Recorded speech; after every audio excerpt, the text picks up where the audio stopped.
कहानी की शुरुआत में हम एक डरे हुए आदमी को कुछ लोगों से बचकर भागता हुआ देखते हैं, मगर फिर जैसे ही वो एक जगह पर आकर झुकता है तो तभी बदकिस्मती से उसके फोन की घंटी बजने लगती है। जो सुन वो लोग जो उसके पीछे पड़े हुए थे उसे देख लेते हैं, फौरन ही आकर उसे पकड़ लेते हैं और सीधा अपने बॉस के पास ले आते हैं, जो काफी खतरनाक आदमी था। वो आदमी बार बार बॉस से कहता है कि देखो मैंने उस लड़की सोफिया को नहीं देखा, तो प्लीज मुझे छोड़ दो, जाने दो। लेकिन वो बॉस उसकी बातों का जरा भी यकीन ना करते हुए उसे चाकू से मार देता है। फिर तभी वो उसकी आदमी की कॉल उसके पास आती है, जो बताता है कि मुझे सोफिया के बारे में जानकारी मिली है, मुझे पता चल गया है कि वो कहाँ है। वो अपने बॉस को सोफिया की जगह के बारे में बताता है, जो सुन उसका बॉस खुश हो जाता है। इसके बाद उसी लड़की सोफिया को उसके दोस्त के साथ दिखाया जाता है, जहाँ दोनों एक साथ बहुत खुश थे, क्योंकि दोनों एक दूसरे को बहुत पसंद करते थे और जल्द शादी करने वाले थे। असल में वो खतरनाक आदमी यानी उन लोगों का बॉस एक ड्रग डीलर है, यानी जो ड्रग बेचता खरीदता है, जिसके साथ पहले सोफिया काम करती थी, जहाँ दोनों पहले एक दूसरे को पसंद भी करते थे और शादी भी करने लगे। लेकिन फिर एक दिन ड्रग डीलर की खराब और घटिया ड्रग को लेने की वजह से सोफिया की दोस्त की मौत हो गई, जिससे सोफिया को काफी सदमा पहुंचा। इसीलिए उसने ड्रग डीलर का साथ छोड़ दिया, जिसके बाद वो खुद भी हमेशा इस पछतावे में रहने लगी कि आखिर कैसे मैं इतने बुरे इंसान को पसंद करती थी और उसके साथ अपनी पूरी जिंदगी गुजारने का फैसला कर लिया था मैंने। तभी हम देखते हैं कि जब सोफिया और उसका दोस्त ब्रैंडन घर में थे, तो घर के बाहर वो ड्रग डीलर की साथी को देखती है, जो गाड़ी में था और उसी पर नजर रखे हुए था। लेकिन जब सोफिया उसे देखती है तो वो वहाँ से चला जाता है, तो वो भी इस चीज को नजरअंदाज कर देती है। फिर रात को जब वो काम खत्म करके ब्रैंडन की आने का इंतजार कर रही थी, तो तभी उसके पास ड्रग डीलर का साथी आकर उसे कुछ ड्रग देता है, लेकिन वो उसे लेने से मना कर देती है कि अब मैं ड्रग नहीं लेती। साथ ही उसे ये धमकी भी देती है कि बेहतर होगा तुम यहाँ से चले जाओ, क्योंकि अगर ब्रैंडन आ गया तो वो तुम्हें जिंदा नहीं छोड़ेगा। उसका ये कहना ही था कि तभी यहाँ ब्रैंडन आ जाता है और जैसे ही उस आदमी को देखता है तो उसे जोरदार मुक्का मारता है। ऐसा करने के बाद वो सोफी को लेकर अपनी बाइक के पास आता है ताकि वो यहाँ से निकल सके। ड्रग डीलर का आदमी उसके पास आकर बताता है कि सोफी के साथ एक लड़का था ब्रैंडन, उसने मुझे मारा है और वो दोनों ऐसा करके भाग गए। जो सुन ड्रग डीलर कहता है कि हर तरफ हमारे आदमियों को लगा दो, क्योंकि ये जो कोई भी है ब्रैंडन बचना नहीं चाहिए। ब्रैंडन जब अपनी बाइक के पास आता है तो वो चल ही नहीं रहा था, क्योंकि बाइक के फ्यूल पाइप को किसी ने काट दिया था। इसीलिए वो पैदल ही सोफिया को लेकर उन लोगों से बचने के लिए भाग लगता है। मगर जब वो भाग रहे थे तो तभी उनके सामने ड्रग डीलर और उसके साथी आ जाते हैं। इसीलिए ब्रैंडन सोफिया को वहीं रुकने का बोलकर उनसे लड़ने के लिए चला जाता है। यहाँ सबसे पहले ब्रैंडन से लड़ने एक अच्छा खासा आदमी आता है, जिसे जैसे तैसे वो मारने में कामयाब हो जाता है। तभी इसी बीच दूर खड़ी सोफिया के पास ड्रग डीलर का साथी आता है और उसके सर पर गन रख देता है, ताकि वो इसके बारे में आवाज करके ब्रैंडन को ना बता दे। जिसके बाद ड्रग डीलर खुद ब्रैंडन से लड़ने आता है, मगर वो उसे हाथों से नहीं लड़ता, सीधा उसे गोली से ही मार देता है, जिससे फौरन ही ब्रैंडन नीचे गिर जाता है। जो देख सोफिया भी दुखी हो गई थी और रोने लगी। इसके बाद ड्रग डीलर सोफिया से कहता है कि आखिर ब्रैंडन में तुम्हें ऐसा क्या दिखा जो तुम मुझे छोड़कर इसके पास आ गई। खैर जो भी है, अब की बात तुम इसे दोबारा कभी नहीं देख पाओ, क्योंकि मैं बची कुची उसकी सांसें भी उससे छीन लूंगा और तुम मेरे साथ रहोगी। कल ही हम इस शहर को छोड़ के चले जाएंगे। इतना कहते ही वो सोफिया को जबरदस्ती अपने साथ ले जाता है, लेकिन उनके जाने के बाद उसका साथी ब्रैंडन को 2-3 गोलियां और मार दी, ताकि उसकी बचने की कोई भी उम्मीद ना रहे। जी हाँ, होता भी बिल्कुल ऐसा ही है। ब्रैंडन की फौरन ही मौत हो जाती है, जिसके बाद डीलर का साथी वहीं रखा एक लकड़ी का पंपकिन ब्रैंडन के सर पर मारकर वहाँ से चला जाता है। और कुछ वक्त के बाद आसमान से हमें काफी बड़े पंपकिन को आता हुआ देखते हैं। फौरन ही बाद हेल यानी जहन्नुम से शैतान भी उसकी लाश के पास आता है और ब्रैंडन की आत्मा से कहता है कि मैं जानता हूँ तुम्हारी आत्मा को शांति नहीं मिल रही, तुम ड्रग डीलर से बदला लेकर सोफिया को बचाना चाहते हो, है ना? और मुझे भी ऐसी आत्माएं बहुत पसंद है जो बदला लेती हैं, चुपचाप नहीं बैठती। इसीलिए ऐसा करने में मैं तुम्हारी मदद करना चाहता हूँ, जिसके लिए तुम और मैं एक सौदा करेंगे। मैं तुम्हें इतनी ताकत दूंगा कि ड्रग डीलर से तुम अपना बदला भी लोगे और सोफिया की जान भी बचा लोगे, जिसके बदले में तुम्हें मुझे अपनी आत्मा देनी होगी, जिसे मैं जन्नत से निकालकर हेल यानी जहन्नुम में ले जाऊंगा, क्योंकि यही मेरा काम है, आत्माओं को हेल में ले जाना। मगर अपना बदला लेने के लिए तुम्हारे पास सिर्फ 24 घंटों का टाइम होगा। अगर इन 24 घंटों में तुमने अपना बदला ले लिया तो ठीक है, अगर नहीं लिया तो तुम्हारी आत्मा खुद ब खुद गायब होकर हेल में चली जाएगी। तो फैसला अब तुम्हारे हाथ में है। क्या तुम्हें सौदा मंजूर? जिस पर ब्रैंडन कहता है कि हाँ, सोफिया को बचाने के लिए और अपना बदला लेने के लिए मैं कुछ भी कर सकता हूँ, मुझे ये सौदा मंजूर है। अब उसकी हाँ बोलते ही शैतान उसे ताकतवर बनाने लगता है, जिसके लिए सबसे पहले वो ब्रैंडन को एक खतरनाक हाथ का कवर देता है, जो बिल्कुल किसी ग्लव जैसा था, लेकिन वो किसी हथियार जैसा था, लोहे का था और नोकदार भी था। और जिस पंपकिन से ड्रग डीलर के आदमी ने ब्रैंडन को मारा था, वो उसके बीज की मदद से उसके लिए पंपकिन का एक काफी बड़ा हेलमेट बना देता है, जिसे जैसे ही शैतान हाथ लगाता है तो उसमें आग जल जाती है। फिर ब्रैंडन से वो कहता है कि जब भी तुम्हें गुस्सा आएगा तो फौरन ही तुम्हारे सर पर ऐसे ही जलता हुआ पंपकिन आ जाएगा, जिससे तुम्हारी ताकतें और भी बढ़ जाएंगी। अब दोनों हथियार मिलने के बाद वो उन्हें चलाने की कोशिश करने लगे, लेकिन ब्रेंडन को हाथ पर लगा वो हथियार वाला कवर चलाने ही नहीं आ रहा। तब उसे सिखाने के लिए शैतान उस आदमी को जिसे ब्रेंडन ने मारा था उसे जिंदा कर देता है, ताकि ब्रेंडन बार बार उसे मारकर अपनी प्रैक्टिस कर सके और सीख सके कि कैसे इस हथियार को चलाना है।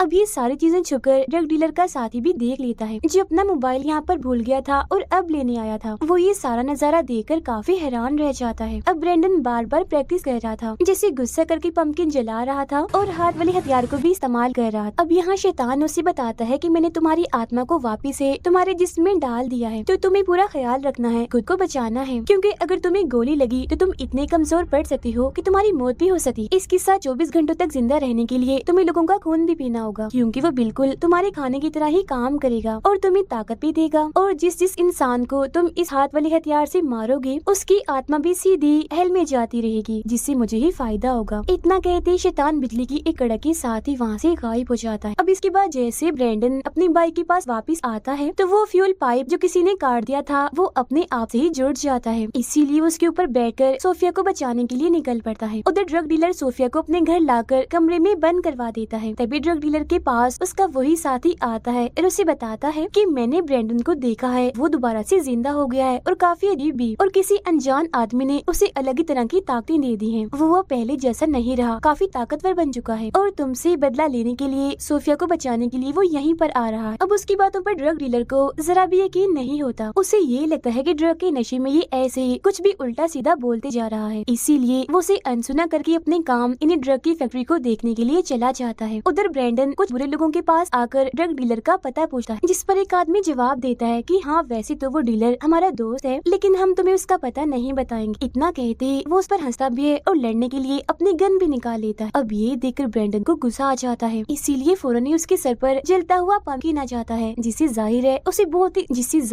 उसे बहुत सारी ताकत भी मिलती है, जिनका इस्तेमाल करके वो अपने हाथ वाले हथियार से उस आदमी को झटके देकर मार देता है। मरते ही वो आदमी राख बनकर उड़ जाता है। इसके बाद ब्रेंडन दूसरे लड़के को पकड़ लेता है। वो तो पहले ही ये देखकर काफी डरा हुआ था कि ब्रेंडन ने उसके साथी के साथ क्या किया, तो अपनी जान बचाने के लिए वो उसे बता ही देता है कि अक्सर वो डीलर अपनी फैक्ट्री में रहता है, अभी भी वो तुम्हें वहीं मिल सकता है। लेकिन अब जैसे ब्रेंडन यहाँ से जाने लगता है तो वो आदमी चाकू निकालकर उसे मारने की कोशिश करता है, जो देखते ही ब्रेंडन उसे पकड़ लेता है और उसकी गले पर काटकर उसका सारा खून पी जाता है, और ऐसा करने से उसकी ताकतें और बढ़ जाती है। उधर फैक्ट्री में ड्रग डीलर एक फीमेल ऑफिसर से मिलता है, जिसे वो अपने और सोफिया के लिए नकली आईडी और पासपोर्ट बनाने का कहता है, ताकि वो यहाँ से भाग जाए, जिसके लिए वो ऑफिसर मान भी जाती है। इसी बीच ब्रेंडन भी यहाँ आ जाता है, जिसे देखते ही यहाँ काम करने वाले लोग उससे लड़ने लगते हैं। एक वर्कर आकर उसे मारने लगता है, जो देख उसे गुस्सा आ जाता है, जिससे उसके सर पर जलता हुआ पंपकिन एक बार फिर आ जाता है। साथ ही वो अपने हाथ वाले हथियार से बिजली भी निकाल रहा। ये देख उस वर्कर की हालत खराब हो जाती है और वो बचकर भाग जाता है। इसके बाद ब्रेंडन सीधा ड्रग डीलर के कमरे में आ जाता है, लेकिन वो वहाँ नहीं था। लेकिन फिर तभी चुपके से वो वहाँ पर आ जाता है कि शोर तो उसने पहले ही सुन लिया था और उसे पता भी चल गया था कि ब्रेंडन अभी जिंदा है और वही आया। वो यहाँ फौरन ही उस पर हमला करके उसे गोली मार देता है, जिससे ब्रेंडन कमजोर पड़ने लगता है। अब उसकी ऐसी हालत देखकर वो डीलर यहाँ से चला जाता है। अब हिम्मत करके ब्रेंडन दोबारा उठता है और उस ऑफिसर से डीलर के घर का पता पूछता है, लेकिन वो उसी बातों में उलझा लेती है और ठीक से कुछ भी नहीं बताती। अब इस बात से ब्रेंडन का दिमाग खराब हो जाता है। वो उस पर एकदम से झपट कर उसका भी सारा हो जाता है, जिसके बाद जब वो ऑफिसर की डायरी देखता है तो आखिरकार उसे डीलर के घर का पता चल जाता है, क्योंकि डीलर ने वो पता नकली पासपोर्ट बनवाने के लिए लिखवाया था। उधर हम सोफिया को कमरे में बंद देखते हैं, जो अगले ही पल चाकू से खिड़की का ताला खोलकर बाहर आ जाते हैं। बाहर ड्रग डीलर अपने साथियों से कह रहा होता है कि बेशक ब्रेंडन जिंदा हो गया, लेकिन उसके लिए एक मुसीबत भी है, और वो ये कि वो सिर्फ 24 घंटों के लिए ही जिंदा रह सका है। इसीलिए मैं सोफिया को यहाँ से लेकर काफी दूर जा रहा हूँ, ताकि जब तक ब्रेंडन हमें ढूंढता हुआ वहाँ पहुँचे तो उसका 24 घंटों का टाइम पूरा हो जाए। अब ये सारी बातें छत पर खड़ी सोफिया भी सुन लेती और ये जानकर उसे काफी खुशी होती है कि ब्रेंडन अभी भी जिंदा है। लेकिन जब वो उसके पास जाने के लिए घर से भाग रही थी तो तभी डीलर का साथी उसे देख लेता है। वो बाकियों को आवाज लगाकर वहाँ बुला लेता है और सोफिया को पकड़वा देता है। उसके बाद ब्रेंडन भी डीलर के घर पहुँच जाता है, लेकिन वहाँ उसे डीलर का सिर्फ एक नोट मिलता है, इसके अलावा और कुछ भी नहीं। उस पर लिखा हुआ था कि सोफिया तुम्हें बहुत याद करती है और अगर तुम उसे दोबारा पाना चाहते हो तो दिए हुए इस पते पर पहुँच जाओ। ये देख अब वो फौरन उस जगह पर जाने के लिए निकल जाता है, लेकिन वहाँ पहुँचते ही शैतान उसके पास आता है और कहता है कि मैं यहाँ तुम्हें ये याद दिलवाने आया हूँ कि अब तुम्हारे पास बस कुछ ही वक्त का टाइम बचा है, जिसके बाद तुम्हारी आत्मा हेल में चली जाएगी। इसीलिए तुम्हें जल्दी अपना काम करना होगा, मतलब डीलर से बदला लेकर सोफिया को बचाना होगा। ये सुनकर फौरन ब्रैंडन डीलर के पास आ जाता है, जो जगह दरअसल एक चर्च का गेट थी, जहाँ पर डीलर ने सोफिया को भी बंदूक की नोक पर रखा हुआ था, बंदी बनाकर। डीलर यहाँ ब्रैंडन से कहता है कि शाबाश, तुम बिल्कुल ठीक वक्त पर आई हो, क्योंकि सोफिया को एक बार फिर ये मौका मिल रहा है कि वो तुम्हें अपनी आंखों से मरता हुआ देखेगी। ये सुनकर ब्रैंडन को काफी गुस्सा आ जाता है, मगर फिर वो जैसे उसे मारने के लिए आगे बढ़ता है तो उसके पैर जलने लगते हैं, क्योंकि जमीन पर होली वाटर गिरा हुआ था। और जैसा कि हमें पता है कि डील के मुताबिक ब्रैंडन की आत्मा हेल में जाएगी, इसीलिए ये पानी उसके लिए किसी जहर से कम नहीं था, क्योंकि उसकी आत्मा बुरी हो चुकी थी और ये जाहिर है होली वाटर है। और एक वजह ये भी थी कि शैतान की मदद लेने के बाद उसकी आत्मा भी शैतान की हो गई, जिससे जाहिर है वो ना इस पानी पर से गुजर सकता है और ना ही चर्च के अंदर जा सकता। तब ये देखकर डीलर ब्रैंडन का मजाक बनाने लगता है, जिस वजह से वो बौखला गया था। उसे अब जैसे गुस्सा आता है तो उसके सर पर जलता हुआ पंपकिन आ जाता है, मगर फिर जैसे वो अपने हाथ वाले हथियार से डीलर को बिजली लगाकर मारने का सोचता है तो तभी उसका साथी भी प्रीस्ट को लेकर बाहर आ जाता है, जिसने प्रीस्ट को बंदी बनाया हुआ था। प्रीस्ट ब्रैंडन पर होली वाटर डालकर और कुछ मंत्र पढ़कर उसे तकलीफ देने और कमजोर करने लगता है। तब ये देखकर डीलर ब्रैंडन को ताना मारता है कि क्या फायदा हुआ तुम्हारी आत्मा को शैतान से सौदा करने पर, खैर अब हो भी क्या सकता है और तुम्हें फिक्र करने की कोई भी जरूरत नहीं है। तुम यही चाहते हो ना कि सोफिया हमेशा खुश रहे, तो तुम्हारी ये ख्वाहिश मैं पूरी कर दूंगा, मैं इसे बहुत खुश रखूं। तो ब्रैंडन अपनी बाइक जो उसकी पसंदीदा थी उसकी चाबी सोफिया को देते हुए कहता है कि ये मेरी आखिरी निशानी है, इसे हमेशा संभाल के रखना। ना कहते ब्रैंडन की 24 घंटों का टाइम पूरा हो जाता है। फौरन ही बात जमीन फाड़ कर वहाँ एक काफी बड़ा हाथ बाहर आता है, जो ब्रैंडन को वहाँ से लेकर कहीं गायब हो जाता है, क्योंकि वो उसे हेल में ले गया था। ये देख प्रीस्ट डीलर को कहता है, अरे ये तो शैतान था, ये अच्छी बात नहीं है, इसके बारे में मुझे बाकियों को बताना होगा। जो सुन डीलर को गुस्सा आ गया था, इसीलिए वो प्रीस्ट पर गोली चलाकर उसे मार देता है,